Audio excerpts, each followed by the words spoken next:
Somewhere in America right now, an employee is sitting through a workplace harassment training session. They're being told the rules. Respect your coworkers. Do not abuse your position. Do not create a hostile work environment. And if you break those rules, there will be consequences. And for most Americans, that is just part of life. If you do something at work, there is a process. There is exposure. There is accountability. There is the risk that your name, your actions, and your reputation could all be dragged into the light. But in Washington, the rules seem to work a little differently. Because when the people in power get accused, the process gets quieter. The doors close. The records disappear behind procedure. The excuses start flying, and the public is told not to look too closely. Now here is where it gets interesting. The political class that keeps screaming for transparency when it comes to everybody else suddenly becomes very protective of secrecy when the spotlight points back towards Congress.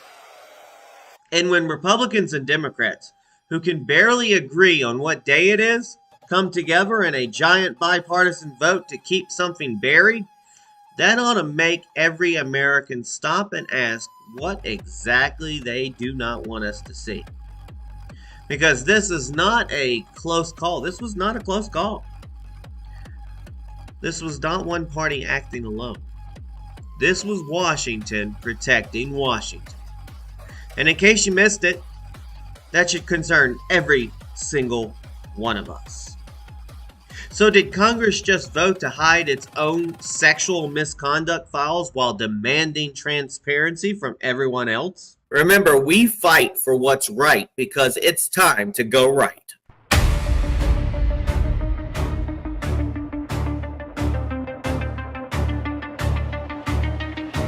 Somewhere in America right now, someone is sitting through the training. Rules on the wall, warnings in the air. Respect your coworkers. Do not abuse your power. Do not create a hostile place. And if you cross that line, there will be consequences. That is how it works for everyday people.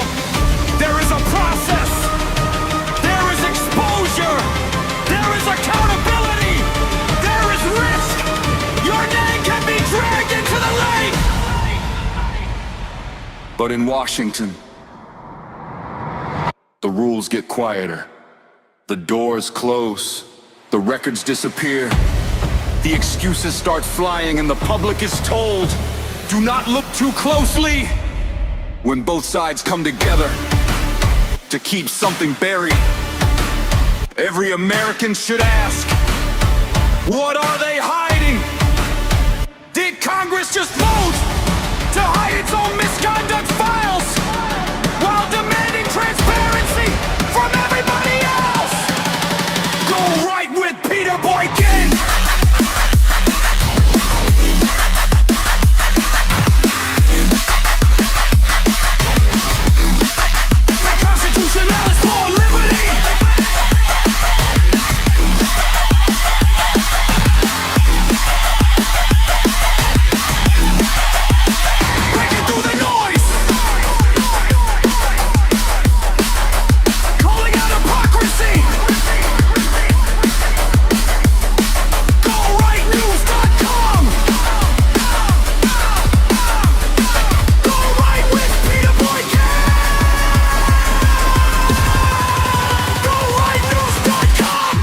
Truth matters. Transparency matters. In a constitutional republic, the people still have the right to know. Did Congress just vote to hide its own sexual misconduct files while demanding transparency from everyone else? Welcome back to Go Right with myself, Peter Boykin, your constitutionalist for liberty. This is part of GoRightNews.com, where we step away from the political theater, we cut through the noise, and we look at what is really happening inside our constitutional republic. Because sometimes the biggest story in Washington is not the one they spend all day yelling about on television. Sometimes it's the one they quietly move off the stage while nobody is paying attention. And that is exactly what happened here. I know people getting distracted with the Iran war and everything else, but in case you missed it, the U.S. House had a chance to force more transparency about sexual misconduct and harassment records involving members of our dear Congress. Instead, that House voted 357 to 65 to send Representative Nancy Mace's efforts to the House Ethics Committee, which is widely understood as a procedural graveyard for measures leadership does not want moving forward. Now that number matters. 357. It's not even a squeaker. Not a close call. Not just Democrats. Not just Republicans. Both sides helped bury it. And when you see that many members of Congress suddenly unite to keep something from public view, you have every right as an American citizen to stop and wonder what exactly they were so desperate to hide.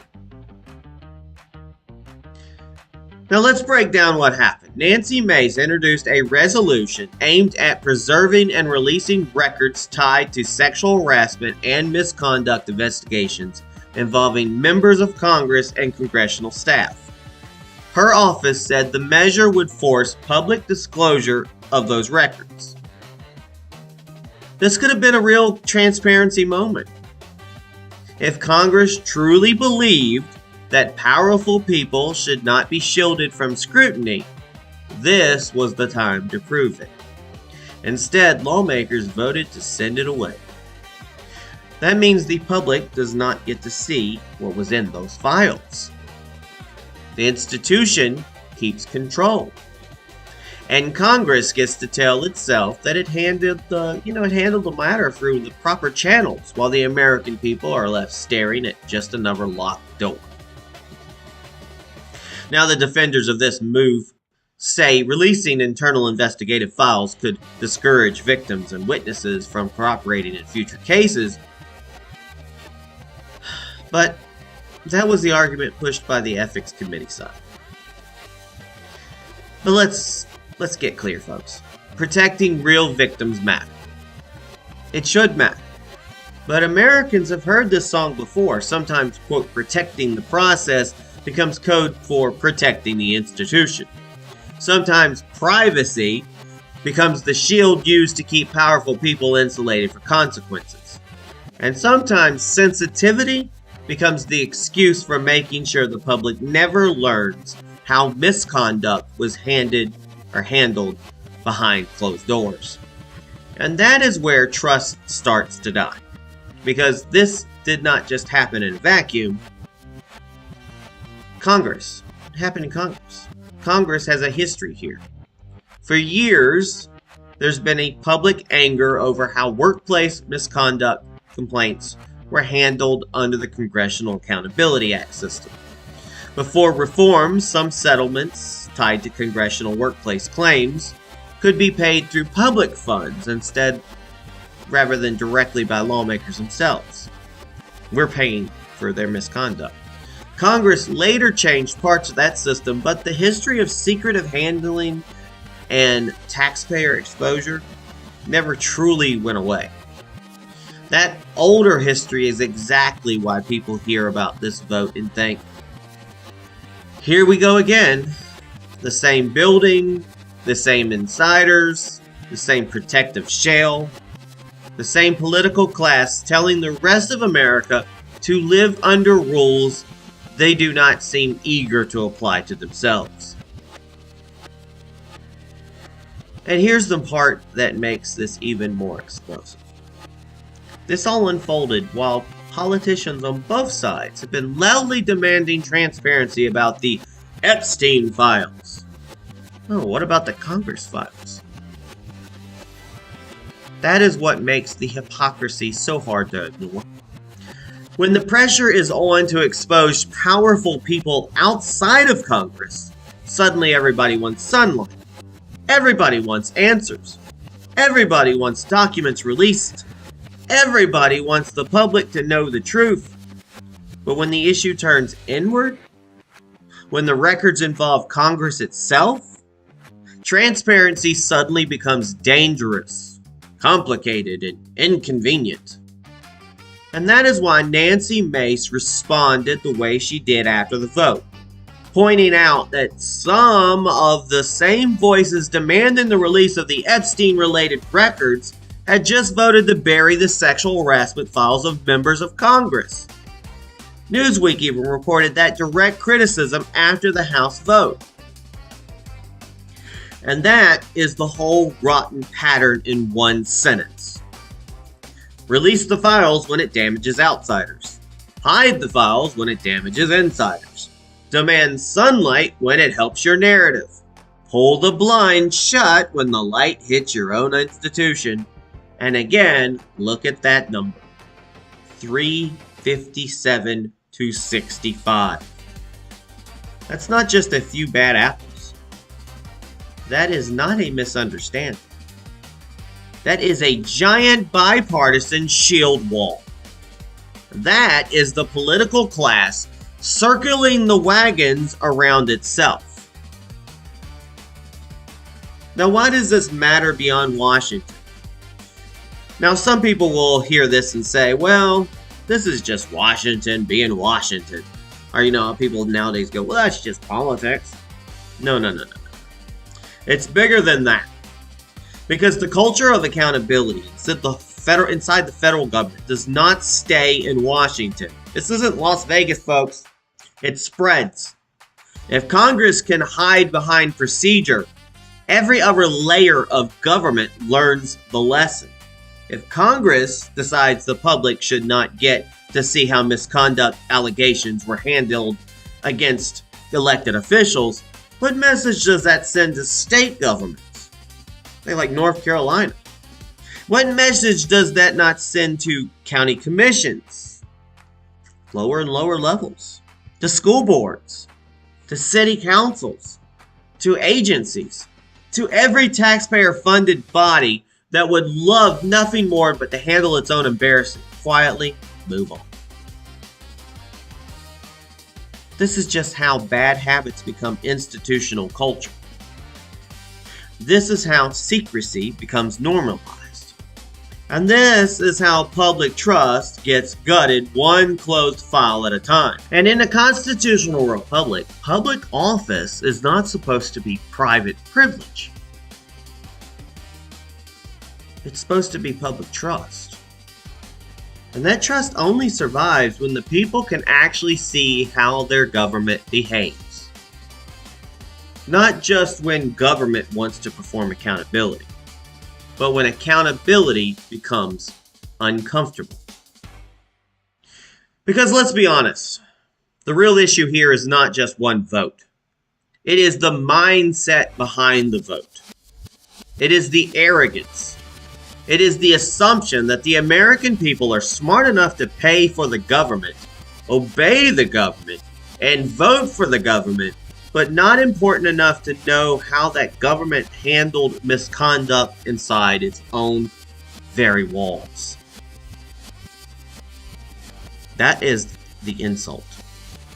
That is the double standard. That is the swamp instinct. And when Republicans and Democrats who spend half their lives pretending the other side is an existential threat to the Republic suddenly lock arms, kumbaya, whatever else, to keep the public from seeing records tied to congressional misconduct that ought to be every one of us wonder what exactly what's in those files, what's living in those files, what patterns might be hiding there. What steady parties are they attending? What settlements might raise questions? And what names they would rather never see dragged into public daylight? Because if it was harmless, they wouldn't have buried it like this. If it was nothing, they would not need 357 votes to wall it off from the American people. So in case you missed it, folks, that is the story. Congress had a chance to prove transparency was a principle. Instead, Congress proved transparency is too often just a weapon, used when convenient, ignored when personal, and buried when it threatens the club. And that should make every American furious.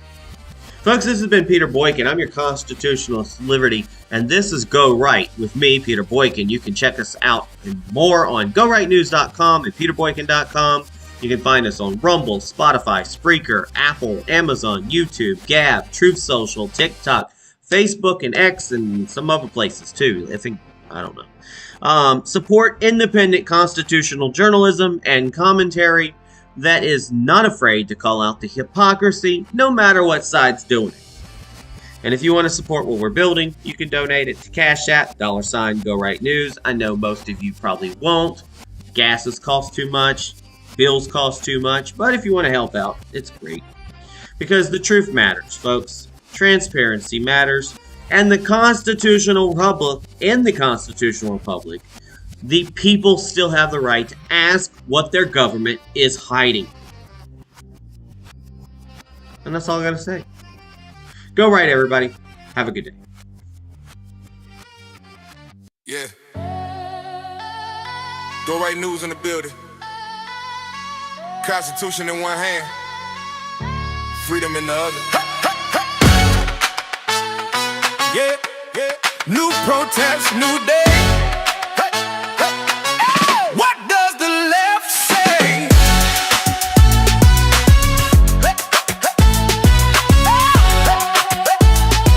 Yeah. They screaming on the timeline louder than the megaphone. When it come to hashtag fly, first shower rate lighting up the sky. One day flag, next day statues, next day something else. Yesterday it's oil and gas, today statues from the past. Bill of Rights on the table like a playbook. Found and wrote it down so the tyrants couldn't shake us. Sides go up, megaphone scream. Half the crowd forgot the thing someone asked what we're marching for. Nobody's really sure anymore. Cable news drama spinning like a carnival ride, but truth don't bend just because somebody cried. You can yell at the sky, but facts don't fold. If liberty matters, then you better let them know. One day this, next day that. Change the slogan, change the hat. Different cause, same display. Everybody shout hooray! They got hashtag. We got history. They got outrage. Oh, we got liberty. Let them know, let them know. We still standing for the rights they trying to overthrow. Let them know, let them know. Constitution in the pocket everywhere we go. Say it loud, say it proud. Truth cutting through the noise in the crowd. Talking heads arguing louder every night on TV, but the founders wrote the rules so the people stayed free. Checks and balances moving like a chessboard. Every branch watching power so it never gets greedy. Monday rally stop the wall. Tuesday tear the wall down, y'all. Wednesday chant defend the state. Thursday scream eliminate. Friday slogan something new. Nobody remember number 2. Saturday we block the street. Sunday we protest the tweet. History messy but the blueprint still stands. It gon' hold paper stronger than the tyrant's demand. You can silence voices but the truth still grows. So grab the mic and tell the world, let them know. Megaphones and cardboard art. Nobody read the other part. Marches, circles, night and day. Still nobody knows what to say. What are we mad about? We don't know. Who are we yelling at? Let's go! Change the change. Okay, you want the future, then defend the foundation. What does the left say? Everything all day. Levitate something you can trade for a show. Why?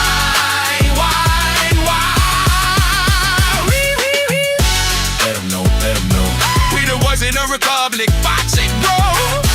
Let them know, let them know. No way. Protest all day.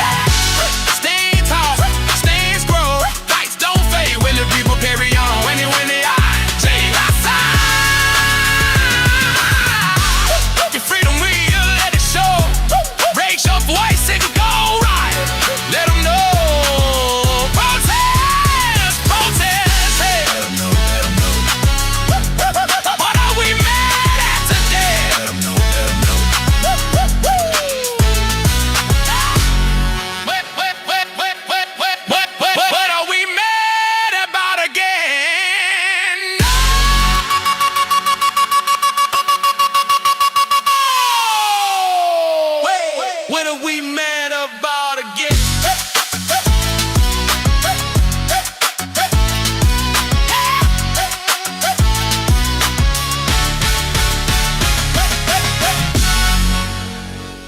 white nose in the building.